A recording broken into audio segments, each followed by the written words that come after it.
इस वीडियो में आप सभी का स्वागत है। आज हम देखेंगे कबीरदास के पदों की व्याख्या। कबीरदास के पदों की व्याख्या, इसमें 3 पद आपको मिलेगा। पद नंबर 47, पद नंबर 156 और पद नंबर 402। तो इसमें याद रखिएगा, मेजर वालों के लिए तीनों इंपॉर्टेंट है, तीनों पाठ्यक्रम में है, और MIC और MDC वालों के लिए 156 और 402 नंबर का है। 47 नंबर का स्किप करके आप इसको देख सकते हैं, जिनका MIC और MDC है। चलिए।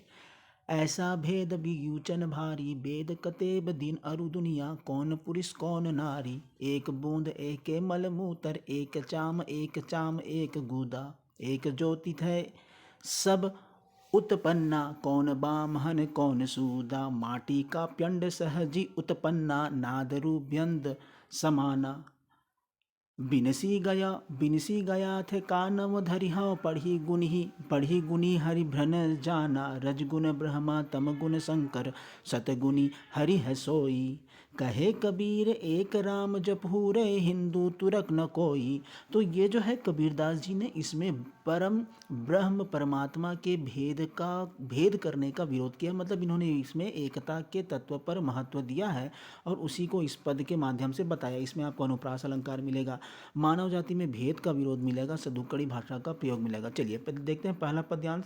ऐसा भेद विगुचन भारी, वेद कतेब दीन अरु दुनिया, कौन पुरुष कौन नारी।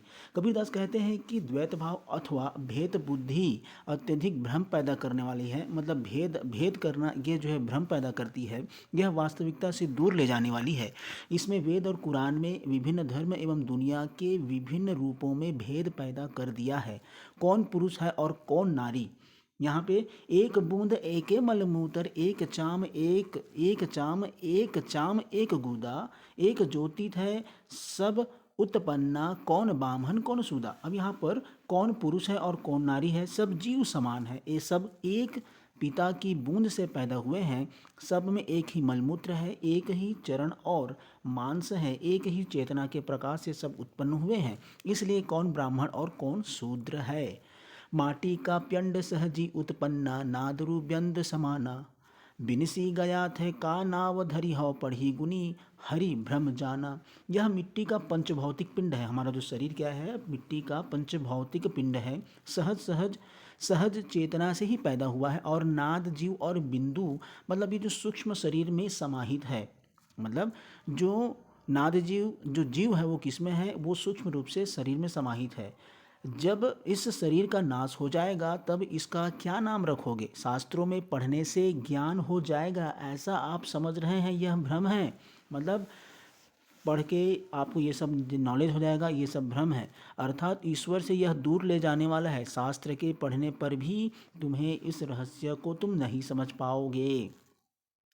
रजगुण ब्रह्मा तमगुण शंकर, सतगुण हरि है सोई, कहे कबीर एक राम जपू रे, हिंदू तुरक न कोई। आगे है रजोगुण में ही वही तत्व ब्रह्मा, तमोगुण में शंकर और सतोगुण में विष्णु है। इसलिए कबीरदास जी कहते हैं कि हिंदू मुस्लिम में कोई भेद नहीं होता। जीवात्मा को अपने कल्याण के लिए भेद का भ्रम छोड़कर परम तत्व राम का जाप एवं ध्यान लगाना चाहिए। रजगुण ब्रह्मगुण रजगुण और तमगुण और सतगुण। सतगुण मतलब अच्छा गुण होता है, तम गुण मतलब अंधकार वाला गुण होता है, और रजगुण मतलब जो रजोगुण जिसको कहा जाता है। तो ये तीनों सब इसके बारे में ये बताते हैं कि इसमें कोई भेद नहीं होता। चलिए आगे देखते हैं। ये 156 नंबर का है। ये 156 नंबर से आपका MIC और MDC जिन्होंने पसंद किया है उसके लिए भी काम का है। इस पद में गुरु की सहायता से उसे निर्गुण निराकार का वर्णन करने की शक्ति प्राप्त करने की बात स्वीकार की गई है। मतलब गुरु का बखान इसमें किया गया।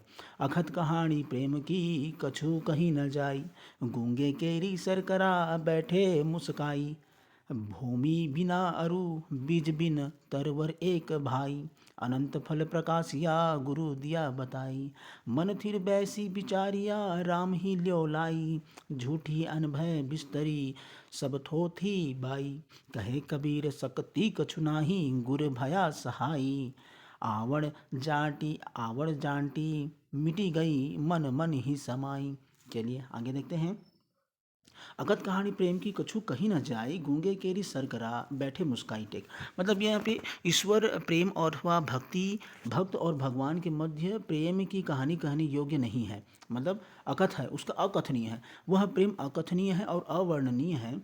जिसके मन में ईश्वरीय प्रेम हो जाता है वह गूंगे मनुष्य द्वारा खाई गई शक्कर के समान है। यदि किसी गूंगे को शक्कर खिला दिया जाए तो उसका मिठास तो दिखता है लेकिन वो कुछ बोल नहीं पाता। ऐसी व्यक्ति कुछ कहता नहीं है, केवल बैठा बैठा मुस्कुराते रहता है। आगे है, भूमि बिना अरु बीज बिन तरवर एक भाई, अनंत फल प्रकाश या गुर दिया बताई। आगे है, वह ब्रह्म उस वृक्ष के समान है जो धरती और बीज से के बिना उत्पन्न हुआ है। लौकिक वृक्ष तभी उत्पन्न होता है जब धरती में बीज पड़ता है। धरती उसकी माता है और बीज उसका पिता है। ईश्वर अजन्मा और अनादि है, इसलिए न उसकी कोई माता है न पिता है। उसे ब्रह्म रूपी वृक्ष पर जो फल आते हैं वे ही अंतर्हित हैं। तात्पर्य यह है कि आत्मा परमात्मा का ही अंग है। आत्मा भी अजर अमर है। यह बात कबीर को उनके गुरु ने बताई है। देखिए, ये जब चार पंक्ति जब आप पढ़ेंगे तो नीचे क्या देखिए, भूमि बिना, भूमि मतलब भूमि, बिना मतलब उसके बिना बीज, तरवर एक वृक्ष, अनंत फल प्रकाश या अनंत फल प्रकाश होता है। तो और गुरु दिया बताए, गुरु ने बताया। इस प्रकार से आप क्या कर सकते हैं, व्याख्या कर सकते हैं। आगे है, मन थिर बैसी बिचारिया राम ही ल्यो लाई, झूठी अनभय बिस्तरी सब थोथी बाई। सर्वव्यापी ब्रह्म में मन लगाकर और एक स्थान पर बैठकर कबीर ने यह अनुभव किया। इसके अतिरिक्त जो बातें हैं वे झूठी, अनुभवहीन और व्यर्थ की विस्तार वाली है। मन फिर बैसी बिचारिया, है ना, एक स्थान पर बैठ करके सोचा विचारा। आगे देखते हैं, कहे कबीर सकती कछु नाही, गुर भया सहाई, आवण जानी मिटी गई, मन मन ही समाई। आगे है, कबीरदास जी कहते हैं कि मुझे यह समझने की शक्ति नहीं थी, गुरु ने मेरी सहायता की। कहे कबीर शक्ति कछु नाही, मतलब मुझे समझने की शक्ति नहीं थी, गुरु ने मेरी सहायता की। गुरु भया सहाय, गुरु ने मेरी सहायता की। इस अनुभव के कारण मेरा जन्म मरण समाप्त हो गया। आवड़ जानी मिटी गई, मतलब आना जाना इस संसार से मिट गया। जन्म मरण समाप्त हो गया। मन मन ही मन मन में ही समा गया। मन की चंचलता मिट गई, और मन जो है मन में ही समा गया और मन की चंचलता मिट गई। आगे देखते हैं 402 नंबर का पद्यांश। लोकामति के भोरा रे, जो काशी तन तजय कबीर, तो राम ही कहाँ निहोरा रे। तब हमें वैसे अब हम ऐसे, इन्हें जन्म कलाहा, ज्यों जल मैं जल पैसी न निकसै, यूं धूरी मिले जुलाहा। राम भक्ति परी जाको हित चित, ताको अचरज चाको ताको अचिरज कहाँ। गुरु प्रसाद साध की संगति, जग जीते जाई जुलाहा। कहे कबीर सुनहु रे संतो, भ्रमी परे जिनि कोई, जस काशी तस मगहर ऊसर, हृदय राम सती होई। लोकामति के भोरा रे, मतलब सामान्य लोग बहुत ही भोली भाली बुद्धि वाली होते हैं, इसलिए सहज में ही झूठी मान्यताओं में फंस जाते हैं। काश्या मरणान मुक्ति, मतलब काशी में किसी की मृत्यु होती है तो उसको मुक्ति मिल जाती है, ऐसा कहा जाता है। यह एक मिथ्या धारणा है, क्योंकि यदि कबीर मुक्ति की कामना से काशी में प्राणांत करें तो ऐसा करने में राम की क्या प्रार्थना है। प्राण मतलब प्राण का अंत। यदि अगर काशी में मरने से मोक्ष मिलता है तो हम राम की प्रार्थना क्यों करेंगे, ये है भाव। मुक्ति राम की कृपा से होती है और काशी में मरने मात्र से राम का क्या संबंध।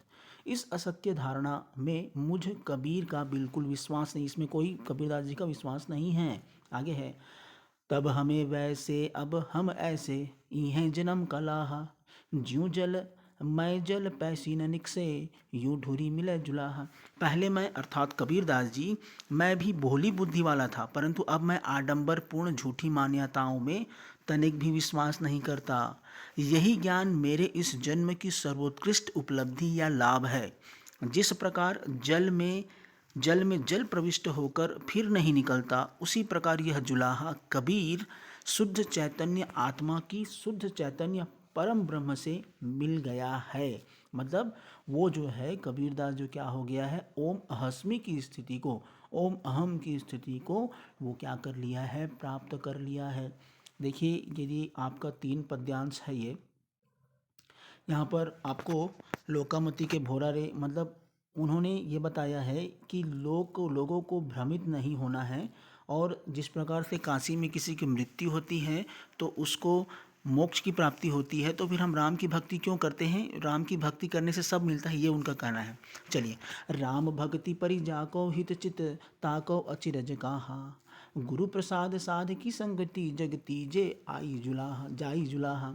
जो व्यक्ति भगवान राम को भक्ति से अटूट विश्वास और अनुभूति रखता है, उसके लिए इस परम पद को प्राप्त कर लेना कोई आश्चर्य की बात नहीं है। यह जुलाहा कबीर तो गुरु की कृपा और सज्जनों के सत्संग के प्रभाव स्वरूप ही जगत को जीत कर जा रहा है, अर्थात भव सागर को पार कर रहे हैं। मतलब इसमें किसकी महिमा का बखान है? गुरु की कृपा, गुरु प्रसाद साध की संगति, गुरु का प्रसाद और साधुओं का संगत, मतलब साधुओं को सत्संग, जग जीते जाई जुलाह, इस संसार को क्या कर लिया है? पार कर लिया है। आगे है, कहे कबीर सुनहु रे संतो भ्रमी परे जिनी जाग जिनी कोई, जस काशी तस मगहर उसरे हृदय राम सती होई। कहे कबीर सुनहु रे संतो, कबीरदास जी कहते हैं कि हे संतो सुनो, किसी को भ्रम में पढ़ने की आवश्यकता नहीं है। भ्रम परे जिनी कोई, तुम में से कोई झूठ भ्रम में मत पड़ना। जस कांसी तस मगहर उसर, यदि हृदय में भगवान राम के प्रति, भगवान राम के, ये हमेशा भगवान राम मतलब एक तीर धनुष तर्कस वाले राम नहीं है, ये नाम तत्व है। राम के नाम पर ये महिमा बखान करते हैं।